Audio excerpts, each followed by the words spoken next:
ଦେଖନ୍ତୁ ପିଲାମାନେ matric result को नहीं आउ द्वंद्व भी रहिबो नाही। पिलामानंक मनरे जहाँ भी आशा उत्कंठा थिला सबु आशा उत्कंठा द्वंद्वर अंत घटिबा को जाउछि।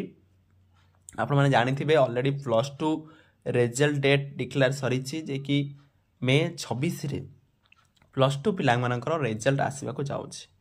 एबे द्वंद्व बा पिलामाने एबे भी द्वंद्व भितर क्लियर होई पानंती से मानकर मैट्रिक रो रिजल्ट केबे आसीबो। देखंतु पिलामाने आमरो जहाँ भी पूर्व सूचना रही है कि मे सप्ताह आसब किंतु आउ गोटे भी सूचना आम पाखे रही जोटा कि इलेक्शन पर आसब जून 2 तारिख रे मैट्रिक रिजल्ट आसवा को जाउछि। दुईटा समीकरण आम पाखे रही एक्चुअली कौ समीकरणटा सठिक बा केबे रिजल्ट आसब। देखंतु पिला माने विशेष सूत्र भी जहाँ भी एबे सुधा सूचना रही जे कि इलेक्शन पूर्व 100% बाहा करिया को रिजल्ट चेष्टा करिवे।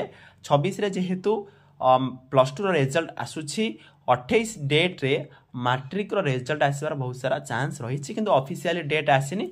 जदि 28 रे रिजल्ट आसीबो ताले 25 किंबा 26 भितर आपणकर रिजल्ट डेट को घोषणा करा जिवो। से 25-26 भितर घोषणा करा जाऊ नाही ताले आपण पूरा सियोर हे कि रहंतु जे कि जून 2 तारिख रे आपण मानकर मैट्रिक रिजल्ट आसीबा को जाउछि। Bureau report Smart news.